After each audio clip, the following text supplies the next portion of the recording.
Before we begin, I have to thank the internet for all of the reference that we see today in this lecture. I have some of my own pieces in here, but if it weren't for the internet, this thing would not be as visual as you're going to be seeing today. So, because the list is as long as it is of images that I've borrowed from all over the place, I'm not going to be able to put a qualifiable list of thank yous together. But thank you everybody and every place for helping make this lecture possible. All right, let's begin.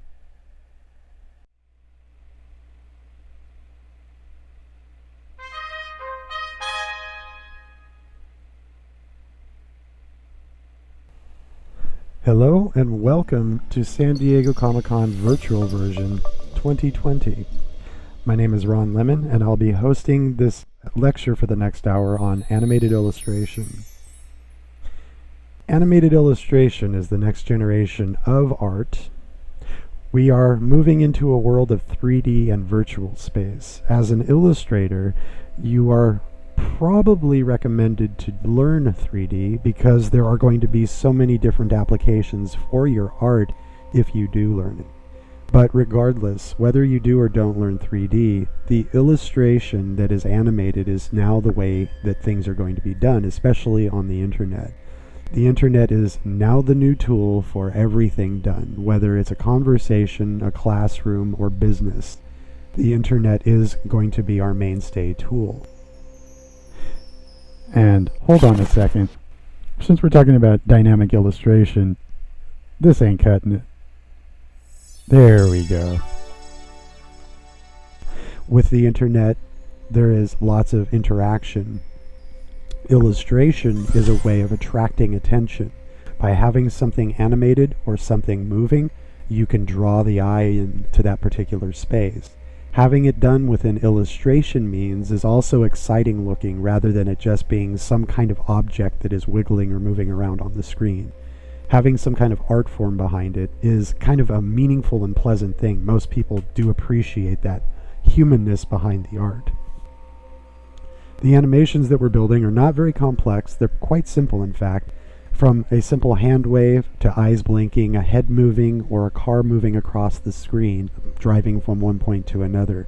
Most of these animations are actually quite feasible for most of us. We don't have to have taken any animation classes to do it. We also want to learn about timing and what kind of tools there are that we can use to make this animation thing possible. Over the next hour, I'm going to discuss these things. I'm going to talk about some of the software that we can use, software that is free, something that you don't have to pay subscriptions for. Also, we will talk about those subscription tools because they are the ones that have all the bells and whistles everybody else is trying to copy.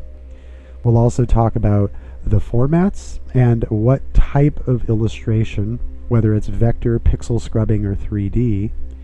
And I'll give you a few tips on how to think about your timing and how to develop the layers so that you have effective parallax. We've been fascinated with movement and motion since the dawn of man. The Caves of Lascaux have illustrations painted within them, and it is said that those illustrations are actually animations because of the angle on the rocks that these objects are painted on. They have a tendency to move or wiggle when a flame is lit. So these are possibly the very first signs of animation for us. We have animation painted on Grecian pots. Around the side of a pot, we have animals in motion. We have boats moving through water. We have people marching or fighting or battling in sport. We have all of these different physical attributes that are painted onto surfaces that we can actually see in recorded history. In the 1600s, we had the magic lantern.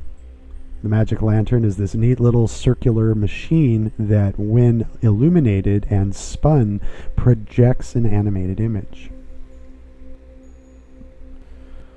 Looking at the history of animation, we're going to find a lot of the artwork that we need to be inspired by in the roots of animation. So, as an example, Gertie the Dinosaur. This was done in 1914 by Winsor McCay.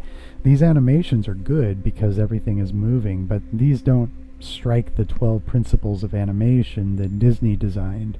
They don't have that fluid motion of today's CG animations. They're a little bit clunky, but they still work, and they're very effective for what they are trying to say, what they're trying to do there.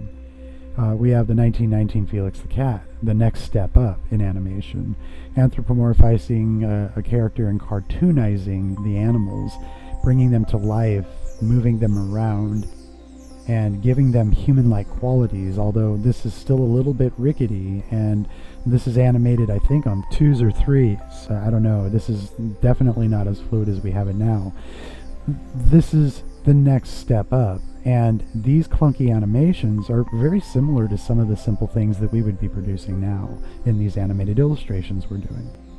Steamboat Willie in 1928 was the next iteration up of that really dynamic and fluid feeling. This is where some of the principles were founded. The 12 principles were developed and perfected over the next several decades in Disney's studios. But Disney was onto something. They found a way of bringing more dynamic motion to the characters and to the worlds that they were developing. And this is about where we want to say, let's cut it off for a minute, because our animated illustrations, again, don't need to have that modern dynamics that we see in CG, which is more procedural than it is hand done, meaning that the computer takes care of a lot of that animation. We only need to have things sway or move ever so slightly, maybe a parallax to that. And with a parallax, I'll show you in a little bit how we would achieve that. And it's more of a camera motion than it is you keying a frame, one frame at a time, redrawing it because it's a new motion or a new position. That's a much more labor-intensive type of animation, and we will definitely look at that as well, because we don't want to discount that. But a lot of these earlier animations are where we're going to find a big amount of inspiration for the animated illustration.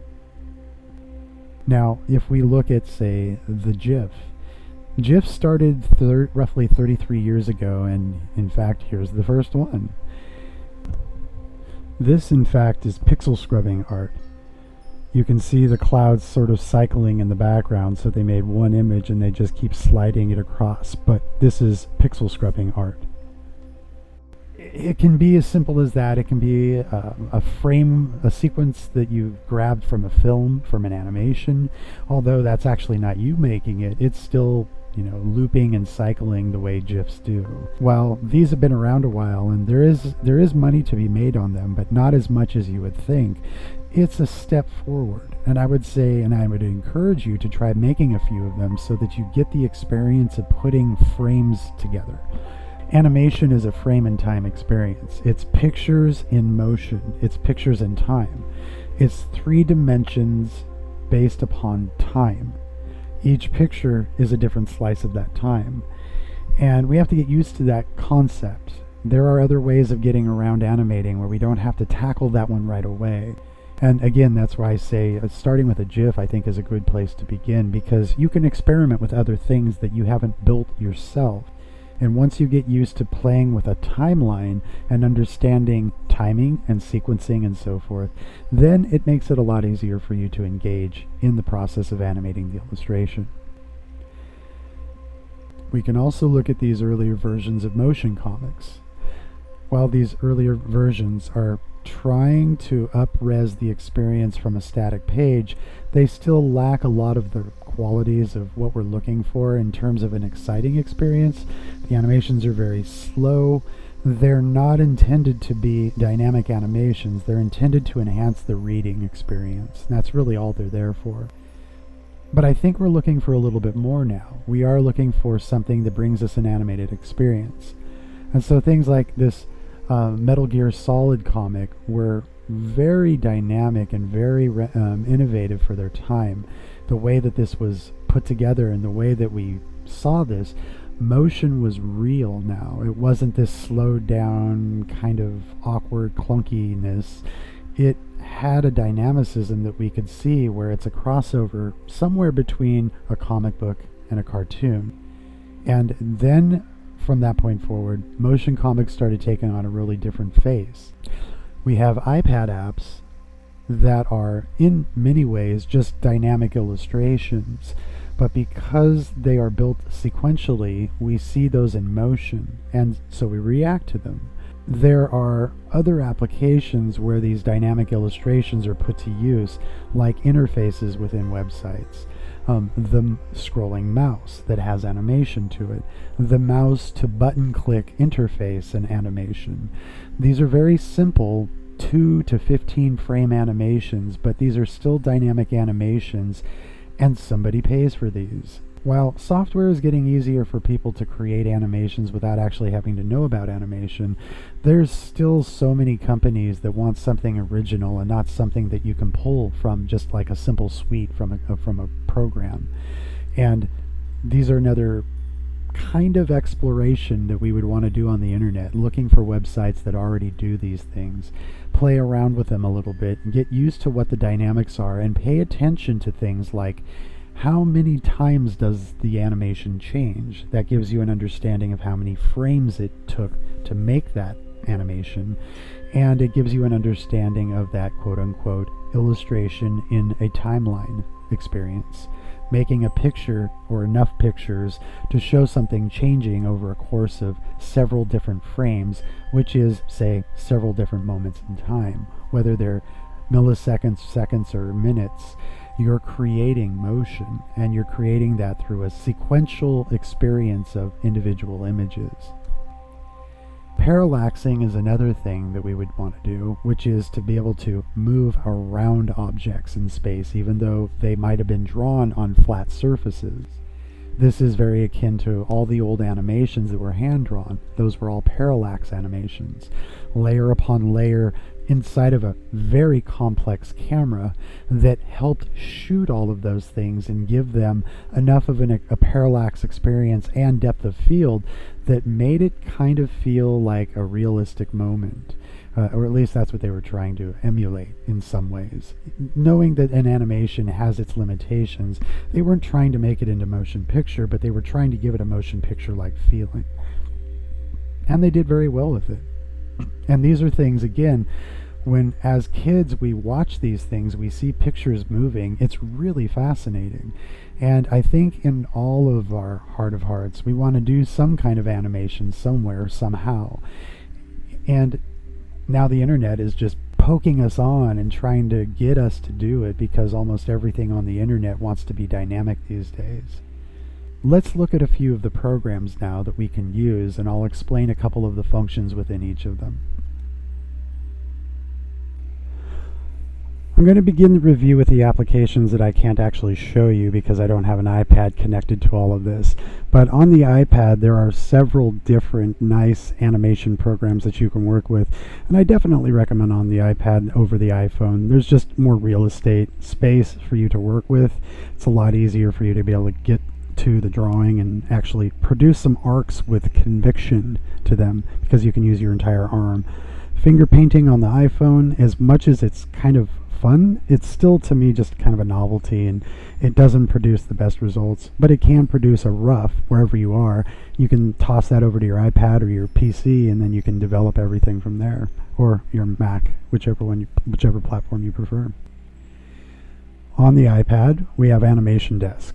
Animation Desk is a really nice program. It's very simple and easy to use. It has all the tools that you need to animate a nice clean animation with, and I believe it supports several different layers without crashing. Some of the other applications don't support as many layers, like Flip-A-Clip. Flip-A-Clip is another application that is nice to use, but it's a very simple application, and there's not as much that you can do with it as with the Animation Desk applications. There's also the Animation Desk Classic, and that one's done up like the old animation wheel, and the tools are in like 3D icons, and it's fancy looking, but it has every single tool you need to build an animation with. It is a complete package. There's Animation Creator HD, which is also another beautiful tool set to work with, all the tools that you need within it to build yourself a robust animation. And then I think, I haven't used it, but Animation and Drawing by Do Ink is another one that you can build animations with. I have not used that application at all. I'm more set on the other ones, especially Animation Desk. While I use my iPad, I don't use it very often. It's only when I go traveling, but it's a really nice thing to have around, because if I don't want to get up and go sit at the computer and I do have an idea for an animation, I can try it out on there, and then I can take it back over to the desk and then work on a much bigger program to develop it out. And in some cases, like with ArtRage or Procreate, you can record your own paintings. It's a different kind of animation, but it's still an animation where you can start your drawing from scratch and record it. Here's a little clip of something that I've done recently for a much bigger animation. And it's a nice tool to record your paintings. One of the few programs that actually does allow you to do that. So another possibility for animation. Now, heading back over onto your computer, there are a lot of different applications that you can use to animate with. As far as true animation software goes, there is Toon Boom, but Toon Boom you have to pay for. There is OpenToons. OpenToons is open source. It is an animation program developed in Italy and perfected by Studio Ghibli. It is a very noteworthy program and absolutely worth using, but it's very difficult to start off with. You have to know a lot about the software, and you have to know a lot about the language of 2D animation to really be able to parse the program and get into it. I do not have it on my computer right now to actually show you. I had to take it off of here because I'm running out of space myself, and I'm kind of breaking it down into the core programs that I truly need. And while that one's a great program to work with, I don't work with it enough to warrant keeping it on my computer. You have the entire Adobe suite at your disposal. With the exception of Adobe Illustrator, pretty much everything else gives you the option of building animations. You can use Flash. I don't use that anymore, and I don't think a lot of other applications support it anymore. But it had its run, and you can still use the program, although it's very limited in where you can post it and show it and so forth. There's Adobe After Effects. It's a very good program for doing animation in. It's a complicated program at first, and if you're just getting into this to do simple animations, I would probably avoid it for a while. Once you get into some really in-depth animations, you're going to want to invest in something like that, but for the meantime, I think there's better programs that you could be using. You can also use Adobe Animate and a lot of the other animation programs that they have. I have not played around with these very much. I've found other software that I enjoy working with, so I haven't invested a lot of time in learning these different software suites. When I do animate, I use After Effects and I use Photoshop. I'm going to show you Photoshop in a little bit. It has a timeline built into it, and if you do have Photoshop but you didn't know you had animation capabilities in it, oh, it's pretty fun. And again, it's another one of the Adobe Suite software packages that you can animate in. You cannot animate in Illustrator, but you can build all of your vector art in Illustrator and then import it over into After Effects and then do the animations over in there.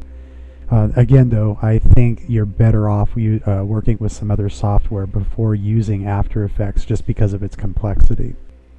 There's also Premiere Pro, which is much easier to work with, but it's more about editing footage than it is about putting an animation together with some kind of tool set that controls every single little nuance at your disposal. It does control frames and so forth, but it doesn't have the extended capabilities that After Effects does. But again, it is another program that you can work with. If you like manga or anime and you also like drawing, then you probably own a copy of Clip Studio or Clip Studio Pro. This is a really good software. It has an extensive amount of tools for building comics, including panels and frame bubbles and so forth. It is also a really good animation software. Here we have the animation window set up, and the layers are still over here like it would usually be in the drawing window, only we have this other really big menu down below. This menu down below is called your timeline, and when we click on this button right here, it brings up a new timeline, and this is going to ask you some questions like, What do you want the frame rate to be? How long do you want this animation to be? Which scene or shot number is this that you're recording right now? And you set all of those up. When you hit OK, it brings up your timeline. These are your background layers. You can't actually animate on these. You click on this little icon and it brings up a new folder. This folder now, you can have as many folders as you want, and this folder, we'll just call this folder our sketch layers, right? We can call these sketches. And this is where we do all of our roughing in. So to start, we need a cell. You can see there's nothing in here right now, but as soon as we click on this icon, it brings up a frame. And in that frame, I'm going to go back to something that I can sketch with. And I can sketch out whatever it is that I need in this picture window. And it doesn't matter how sloppy or messy I get within this space, because this is where I'm thinking. And we need our thinking layers built in and not lose them at all. Now, if I click on this icon one more time, it's going to bring me a new window with a new drawing layer. And the old one has been grayed out. You can see it in purple. This is called onion skinning. And what this is it takes all the previous layers, or if you're doing a scrub, it takes previous and after layers, and it shows you your animation movement as you go.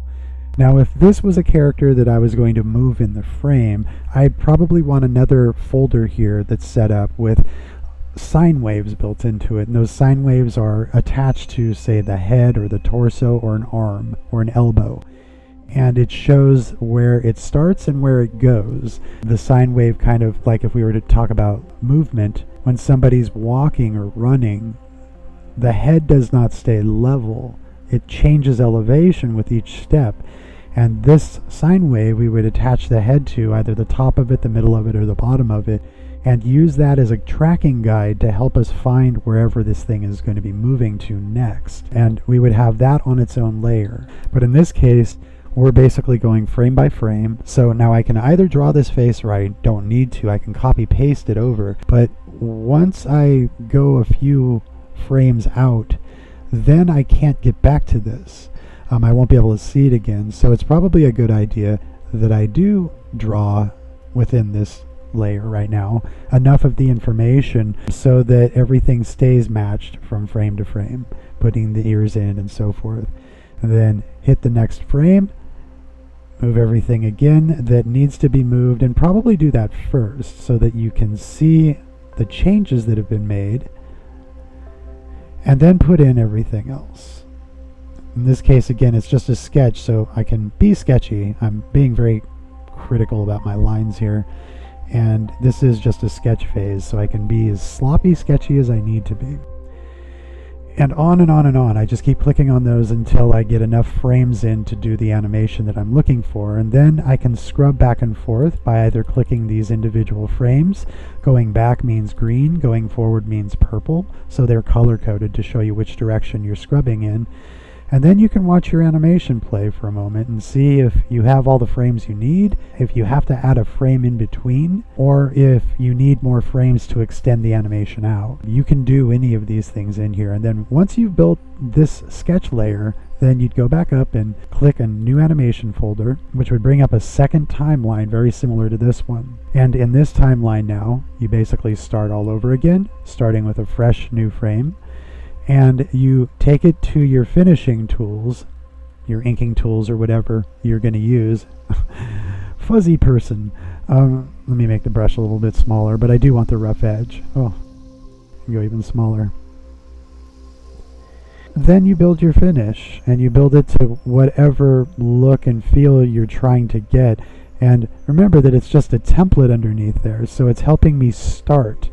And as I scrub into each new frame, looking at it, I think in this case I'm going to have to make it smile a little more, bring this eye up just a tiny bit, and these up a little bit, and then build everything else the same way.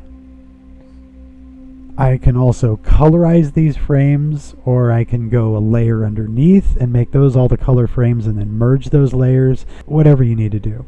The nice thing is that this isn't pure vector art, so we're basically using pixels to paint with. And we're not restricted to these tools that we have to be very particular about because of their vector nature. We're basically playing with pixels. When you're ready to export, you take it over here to export animation, and then you can export it in whatever format you're looking to export it out in. You can also export it over into OpenToons and continue building from there. I don't know if OpenToons supports pixel painting. I know that it is a vector program, so that might be the difference between these two, is that you do all of your pixel art here and you can import it over, but you can import art over into OpenToons from any program. But the nice thing is this directly links into it. If you're looking to save a few dollars right now because the budget is tight, then this is definitely your program. This is called Krita, and this is comparable to Photoshop. It's the open source version of Photoshop. And like any open source platform, the open source world is the most generous world ever. You get these amazing programs that are almost as good as these subscription programs, and then you have a community that's built around it that helps and supports each other. You have all of the different software developers that are all on the open source platform, so they're just contributing whenever they can, and there are a lot of them. So the program is updated constantly. While they do have their regular updates, their primary updates, like once every couple of months, there are iterations almost every day that have new tools built into them and new tool sets that may or may not be implemented right away depending upon how much damage it does to the code. But it's absolutely incredible. I highly recommend it. And as you can see when I click into this, you've got all the same menus as Photoshop has. You have your color wheel, layers, your tool set, and in your tool set you have all these different drop down menus that open up a different set of tools. I think what it does is it adds those tools to the list of tools you already have out there. Or no, it actually looks like it is making its own sets. And again, the brush sets are quite extensive, and you would have to dig through there and figure out which ones you do and don't like using. But the tools are great. I would say that they're a combination of what Procreate's tools can do, ArtRage's tools, and then some of Photoshop's tools. I'd say that most of these brushes are more in line with being art brushes than they are being photo manipulation or photo touch-up brushes. And that's what most of the standard brushes in Photoshop are, more than they are designed to be a painter's brush.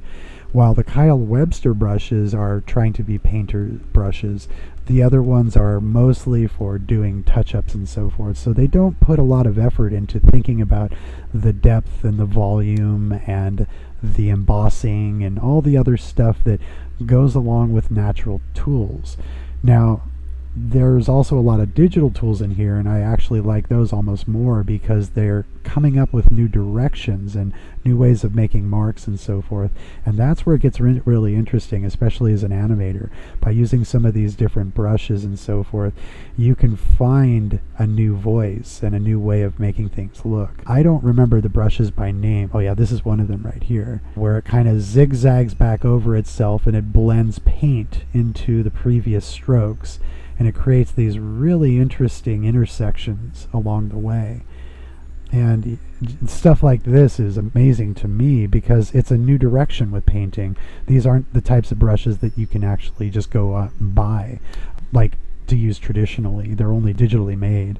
So in this digital arena, there's new things coming up now that are also really interesting, and programs like Photoshop don't take the chances in playing with them. Photoshop usually looks around and waits for another program to play with it before they give it a shot themselves. This program is definitely that new frontier kind of program where anything goes, and if you request it, someone will try it, and I love that. Now, in addition to the nice tools, this is an animation program too. As you can see down here, there's a timeline. You have buttons for adding frames or for adding an onion skinning feature, which is this menu over here.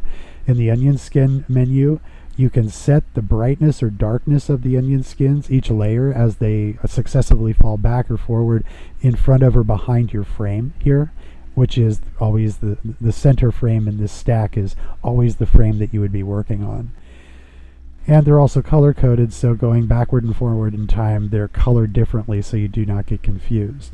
Now, the timeline in here for some reason is broken. I don't know what happened to it. Just before I started recording, it decided it wanted to break. And when I go to add new frames, it doesn't actually add new frames. So I have to reinstall it, unfortunately. But I do like this program a lot, and I do use it for quite a lot. I am not into the animation part of this program yet. I'm still playing with a lot of the other functions. But it's pretty much the same thing as Clip Studios or as Photoshop's. And Photoshop is where I want to spend a little bit more time showing you how the tools work. So let's roll over into Photoshop, but one last thing here. Krita, again, is absolutely free, and regardless of whether or not you have a subscription to something else, I would still download this program and play with it. You would be surprised at how versatile and how in-depth this program really is, and how many amazing tools it has to offer. This is Photoshop, and you can see there's an extra menu here that you've probably not seen in Photoshop before, because this is a download extension from the Adobe Store. This is called Animators Toolkit Pro, and it's basically, or Toolbar Pro, it's basically everything that's inside of here, but in a menu that you can see now. Everything's exposed. So all your trimming tools are in here. All of your timing tools are in here, and all of your cleanup tools are in here. Then we come down in here, and your render video button is in here. This is where you would export. We come over here, and this is the timeline. Each one of these layers, which is, yes, a layer over here in the layer stack, is a separate frame. We take these separate frames, and we can move them around, and we can shrink them down until they are a single frame. Right now they're 3s. Now I've got them as 1s. So basically I've taken them and reduced them down to just a single frame each. You can animate on 1s, 2s, or 3s, and what that means is that when you're animating on 1s, each frame is a new image. When you animate on 2s, you're suspending one image for 2 frames. And when you animate on 3s, it's the same. When you animate on 2s or 3s, you want to spread the action out a little bit farther. You don't want the frames to be right next to each other in terms of the action. This is animating on 1s. Let me move the timeline over here. I've drawn 4 circles, and they're in a row of each other. And this is perfect for 1s, right? It's a fluid motion. But when I go to 2s or 3s, then I'd probably want to remove this frame, and I'd probably want to remove this frame, and then animate this one, suspend it, then the next action is here, because while we're not drawing every frame, the action is still in the same amount of time. So we suspend this, we don't draw the frame in between, and we give it a speed blur in between there, and it will actually give it a little bit of motion that makes it feel like it's gone from one point to the other, even though there's a blank space in between. And when we do 3s, it's the same thing. We slide this over, we suspend the frame for 3 clicks. We would have this even further out, give it more of a motion blur, and we would move it that way. Now this is if we wanted 2s and 3s to actually have big motion, but 2s and 3s are better for things that aren't in high speed or action. A fight scene, cars moving, or that sort of thing, those are better done on 1s. When we have like a talking scene or an arm is just slightly waving, 2s or 3s are just fine because the motion is less extreme. You don't have to explain it as fluidly. So by animating on 1s, 2s, or 3s, that gives you a difference in your timing. 1s would be Disney, 2s and 3s, 2s would be Warner Brothers, and 3s would be anime, the chunky movement of anime. So now with that said, each layer represents one frame. That's one way of putting together your animation. You have one other way of doing it, which is to come up here into your Layers tab, go down to Video Layers, and go to New Blank Video Layer. And that'll set you up with this blue strip. It's not purple anymore, it's blue. Over here you can see there's a little film strip icon on top of it, which means that within this I can do multiple drawings, where with each of these I really can only do one drawing. In here now I can go move this over, or actually start here, one frame, and draw the next circle, then move it over one frame, draw the next circle, move it over one frame, the next one, move it over one frame, and so forth. And within this timeline now is stored all of those frames that I just drew. And this is only one layer instead of multiple layers. So it makes it easy to keep everything clean and keep everything just on one layer.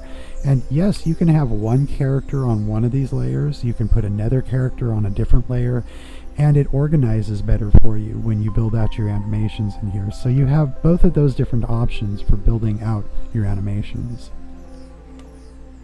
In many instances, you're going to be building the animation in a singular position, in a still space, but the animation is going to be very dynamic.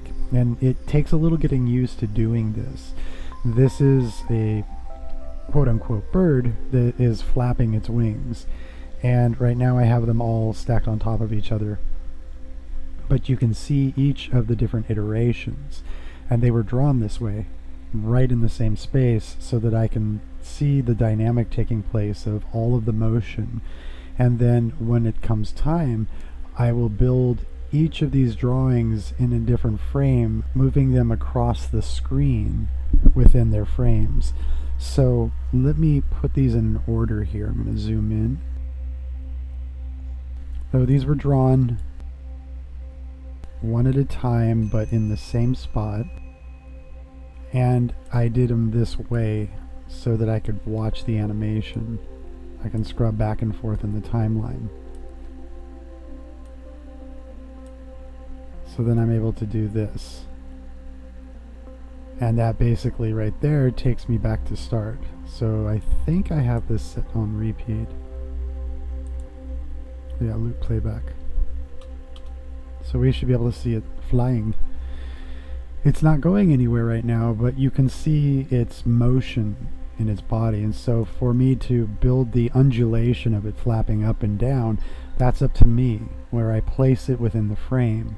These are all masked out. As you can see over here, they are not attached to a background, so I can put them anywhere they need to go, which is the beauty of working on layers. It's not all bound by one frame.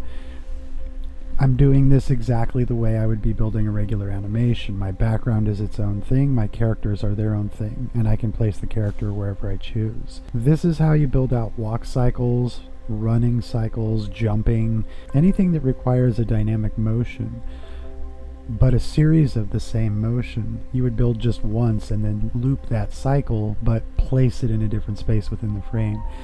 If it's coming or going in space, you can also scale the character down using the scale tool. You don't need to draw it down smaller and smaller. However, when it gets smaller, if you're using the same drawing, the line work is scaling down as well, and the drawing looks a little bit odd in the way that the continuity of all your lines versus your colors feel. So it is probably a good idea at a certain point that you take it over and hand draw everything back down. There are instances where you would track a character across the screen, and when you do, you would build your sine waves so that you can get it to move across the screen properly, and so forth. Another way of animating. That's big animation stuff. And again, for us, because we're doing these motion illustrations, it doesn't require too much more than, say, this kind of a dynamic right here. This would be something that I could stick in a motion illustration, having it fly by, or having it fly by and loop, which then turns it into a GIF or just a looping animation, which is perfectly fine. That's one way of doing things, and this is the way to set it up. In order to do this and make everything feel harmonious, what you don't see are all the sketch layers that it took to get here.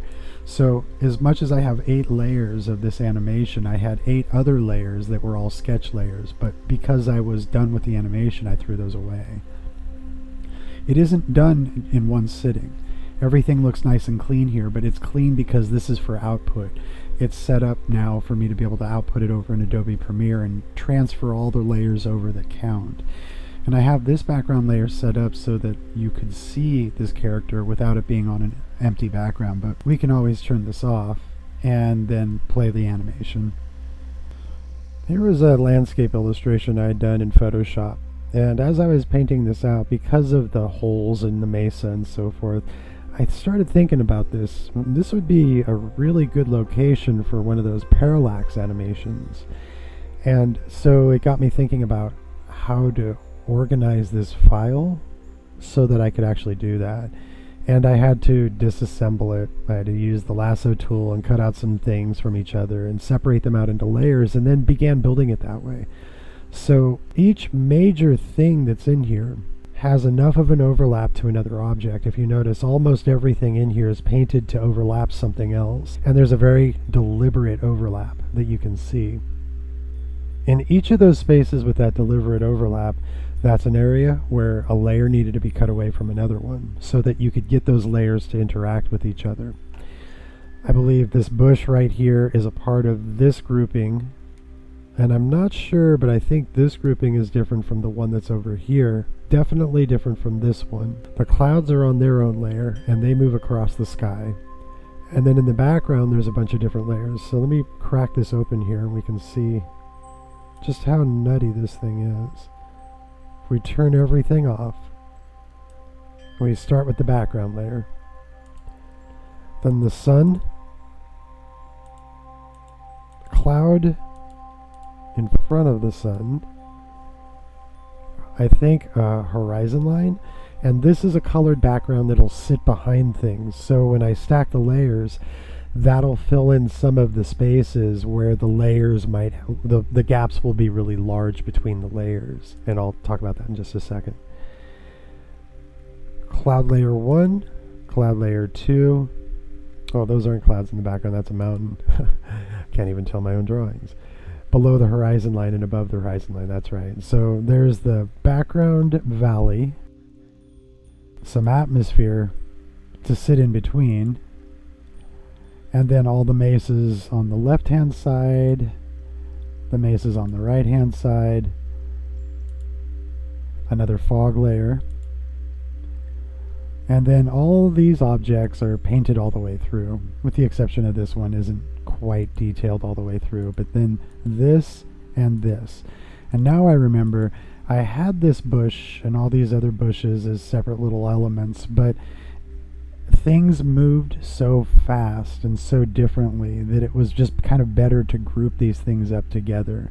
But the goal was to separate out as many different parts as possible.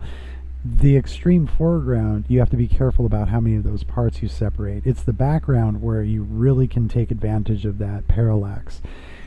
This was something that I had learned in this project. Now let's look at the full animation so that you can kind of see what breaking all these layers up can do for you. And again, this was done in After Effects, and here's the layer structure sort of spread out. This is a different example, but it shows how the layers are spread out. And here's the end result.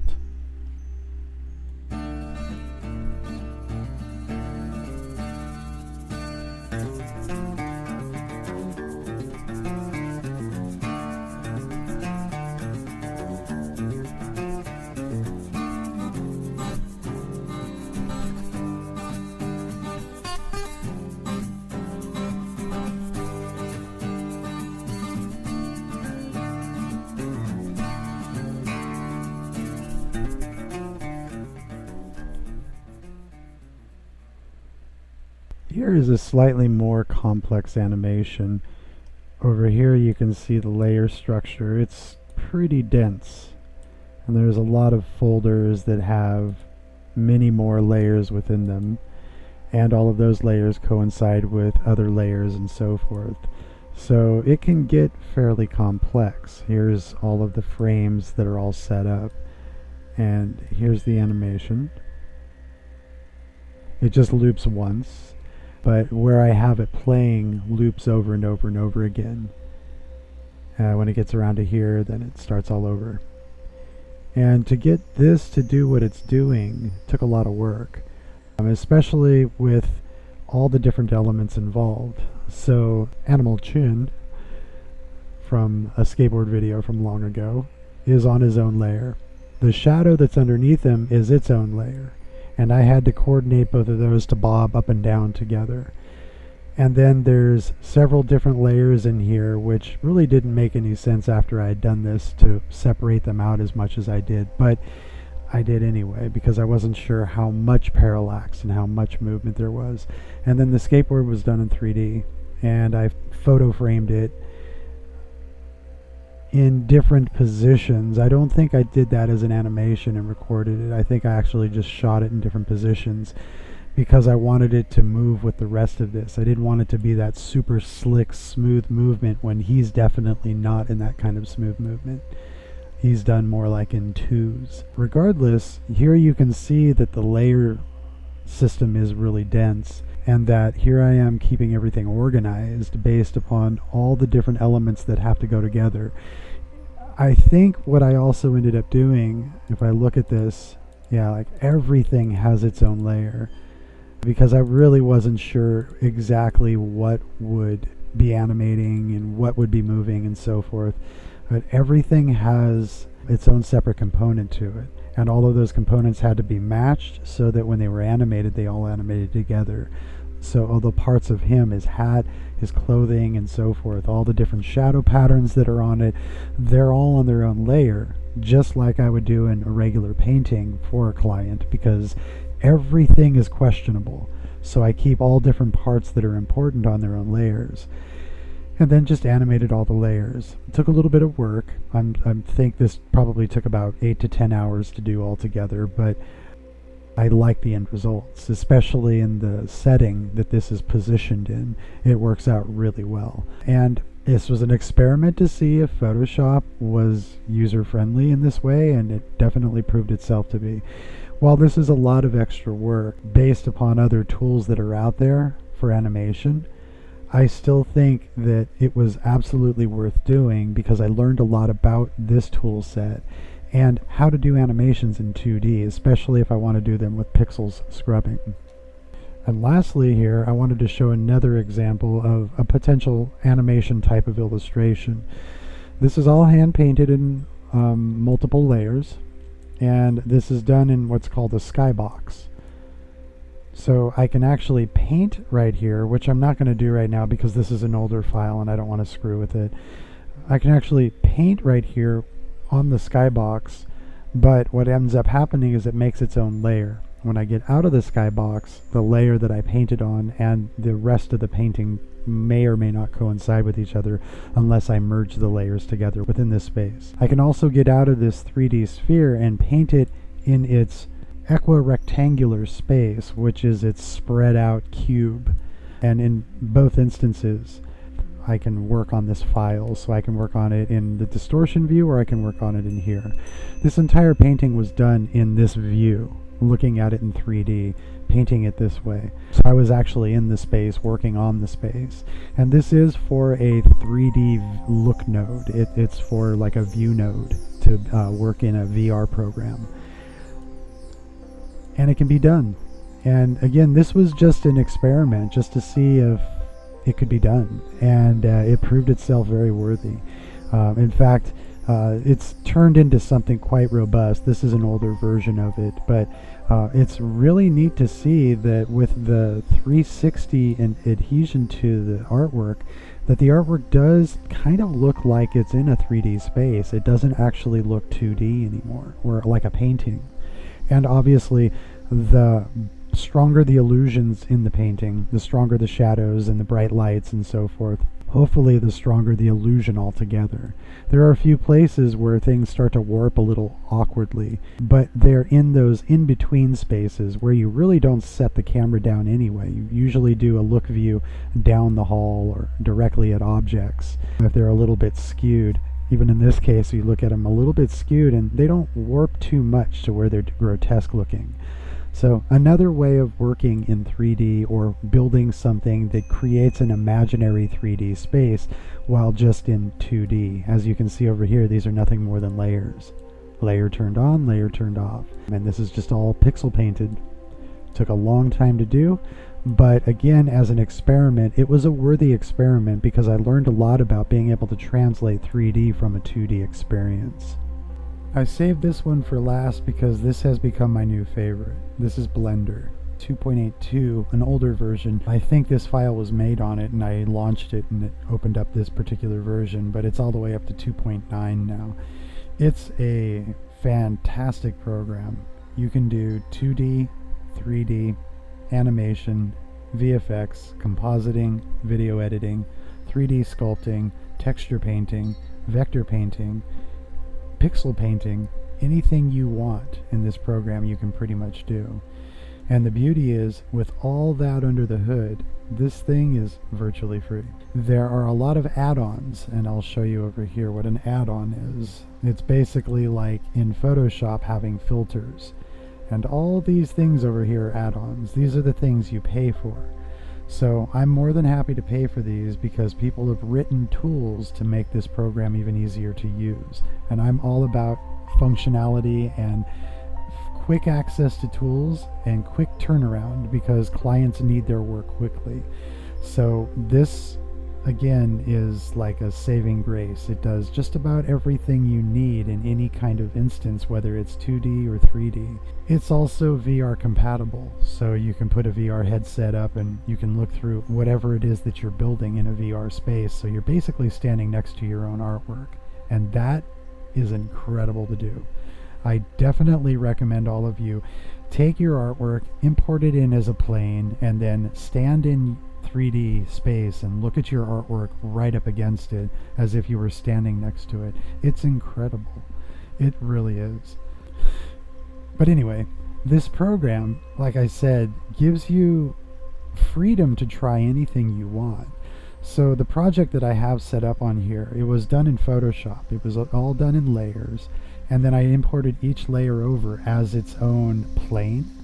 So if you can imagine in a 3D space, you have cubes, you have spheres, and you also have planes, just a simple plane. And when you do a painting, it basically imports in as a plane because it's on a flat surface. When you're over in Photoshop, you're working in a flat space, not a 3D space. So let me put the render mode on here. It's out of focus right now because this is looking through an actual camera in 3D, and so the camera has a little bit of a rack focus thing set up here, and I have that as part of the timeline. This is my animation timeline. This is one of those planes. As you can see, here's an outline that shows you the plane that it's on, and if I click off of that, you can see that, it goes away, but that's the plane. I'm going to move the camera down, and we're basically moving down the plane onto the ground, which is another set of planes. And then the camera is going to move forward, and you can see a whole bunch of planes with little planes for people. The background is a plane. This character that we're going to zoom up on is a plane, and you can see that very clearly here when you look beyond the picture window. If this was animated and rendered, the picture window would be your frame, so you wouldn't notice all these other things, but because I have this in the program, you can kind of see all the fakery going on here. This background sun, that's on its own plane. This is its own plane. This back here is its own plane. That tree, the front of this building, the front of this building, and so forth. Here's the little set.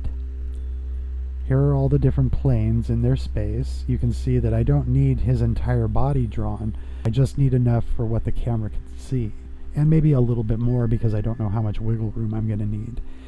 The ground plane was also one of these planes, but then when I imported it in, I also did a little trick on it where I gave it some geometry, and then I extruded the sidewalks so that they gave it a bit more three-dimensionality, just because the camera zooms in through this space.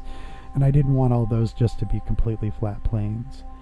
And then behind all these flat planes are boxes that are just kind of wonkily made. Wonkily, is that even a word? Wonky made boxes that fit the weird shapes of each of the building facades that I had drawn, just enough to enclose them so I could turn on lights within the windows that are masked out so you could see right through them. And then I made other little characters on their own planes, and there are weird alpha channel issues. Like, you can see this character everywhere right now, but once you get into the camera mode and we push back through the scene, you can kind of see that she sits within the building like she should. So when we're moving around in the raw space, all sorts of weird little things are going to happen with the artwork. Like you can see back here, that sort of turns on and off for a second, but it's there. It's all there. The computer's just having a hard time trying to figure out what these planes are, since they're nothing more than a geometric plane, but they have these textures painted on them, and that's where the computer's like, well, what am I supposed to do? Is it the geometry or is it the texture? We're in a working space right now, so you can see everything in its rawness, but once we get into the camera space, everything changes. And this is what everything is built towards. It's built towards the camera. But this just goes to show you one more application with Photoshop files in a 3D space. I didn't have to do anything but place them in there. And this gives me that beautiful space to build the camera parallax stuff. This is how all those old parallax animations are built. Imagine this being the Disney camera looking down the tunnel at each of these different layers, and each of these different layers being shifted because the camera that's looking at it is moving around. And that's exactly the trick that Disney did with all those old drawings that we can now do in 3D space. It's pretty cool. The last little thing I want to share here, just because it's not the selling point, but man, it really does make a difference when you know you can do things like this. I'm going to set up a new tool here, which is going to be called a draw tool. I'm going to come down here, and the tool of choice here, this draw tool, is called a grease pencil. I'm going to set up a grease pencil blank, and basically you don't see anything because nothing happens until I draw. I set this up in draw mode, and I do have to set up my brush really quickly so that you can kind of see what I'm doing, because you'll see the lines, but it'll be really hard to make out what it is. And then I'm going to draw. And just like in Adobe Illustrator, if I've got a fill on my drawing, then it's going to draw the line art and the fill at the same time. So sometimes that little angle line can get in your way. But I'm basically drawing shapes right now, and I can draw them in whatever way I want to. Here I'm going to up the strength so it's more opaque. And that covers up the other layers. You can see the other lines on the layers are kind of semi-transparent looking. And now, bum, bum, bum, those are in 3D.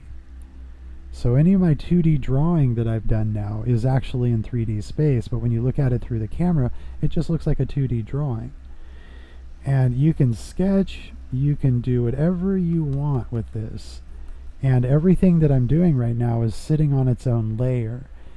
And then when I go into object mode, it's now an object.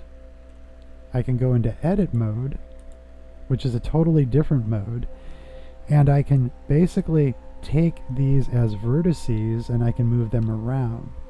So this drawing is actually a 3D object, and it gives me a lot more flexibility, which means that for animation purposes, I don't have to redraw any frames. I can draw this shape once, and if I want the eye to blink, I just basically take all these little vertices and move them up and down accordingly. I would use the proportional editing. Move them up and down accordingly, and get the eye to blink, get the eye to move, get the face to twitch a little bit or whatever, based upon moving these little points around, and that's it. So this application that's a 3D application is giving me a 2D space to work within to draw 2D things that then turns it into 3D things. And then the very last thing with this, while it's just a vector right now, all of these are just vectors. If I were to take this, actually I have to select it. Okay, it is selected. I can take this now and I can convert it into a path, which is a totally different kind of geometry, and I can start doing things like extrusions and all sorts of other fun stuff with it. The sky's the limit at this point with what I can do. It's really neat how much flexibility we have in this program. And I don't really have a chance to show off the program enough, but everything that I've been talking about so far with all this animated illustration stuff, working in the world of 3D and so forth, all comes to fruition in this one program. Everything that you can think of and more you can do in here. It's sort of a combination of 3D Max and Maya, ZBrush, Cinema 4D and Houdini, Adobe Illustrator and Photoshop, After Effects and Premiere Pro all in one. It's pretty cool. So I'm going to play for you now just one more quick little animation to show you that bird that I was flapping the wings with. And that tied with a couple things that I made in here, and it's just the intro to this animation, but it'll give you a chance to see the 2D and 3D are being used for a similar kind of project, and they're all being done under the hood in one program. Oh, here's the intro. It has audio to it, but I don't think you'll be able to hear this audio, only I can hear it through my headphones. And these are all 2D elements, and they're all being done in a 3D space. And the bird that you're going to see will flap by in just a moment here.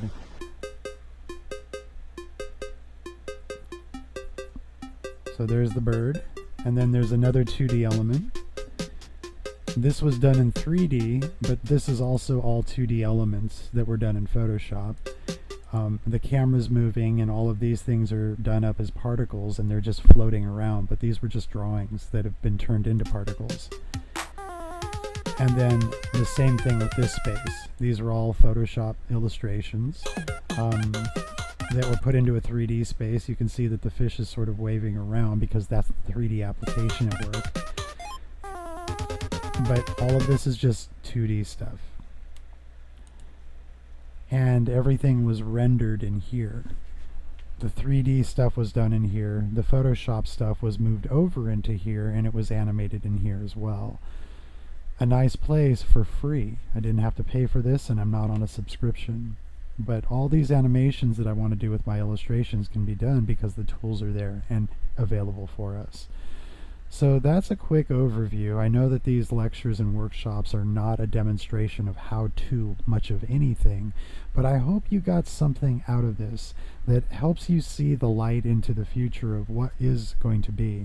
Illustration's going to be static, but it's also in the internet going to be hyper animated. It's going to be moving. It's going to be in motion.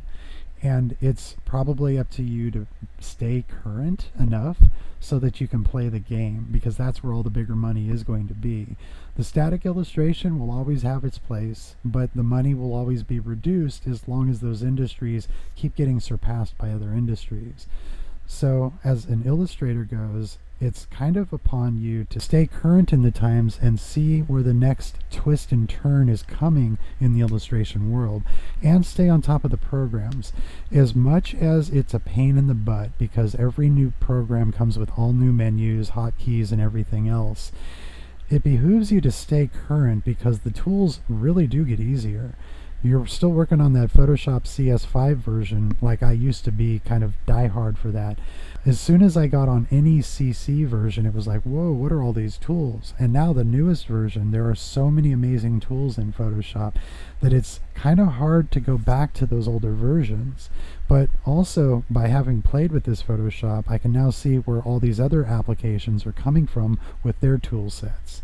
They're all part of the current mix in the movement forward, and I'm just trying to stay current with the illustration world and those programs.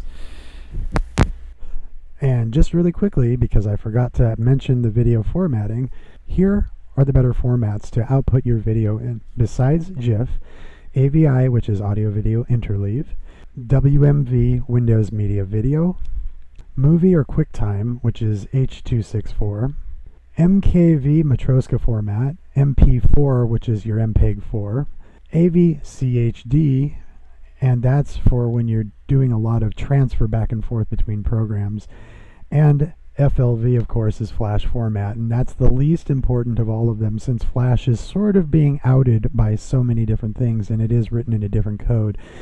All the other formats are guaranteed formats for you.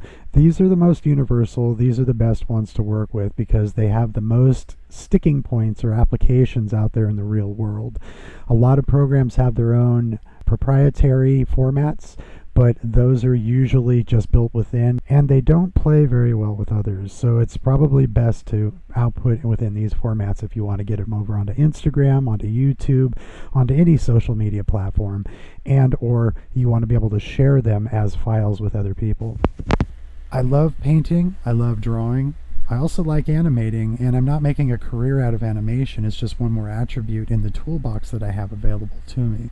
And I definitely enjoy doing it. I enjoy doing it enough that I like painting those things like I do in Photoshop. And that's kind of fun too because it gives it a little bit of a different flavor. Thank you very much for attending this lecture. I certainly hope you learned something from it, if not anything more, all these new programs that are coming out and their availability for you. Take care, everybody. Stay safe in this crazy time, and good luck with your art.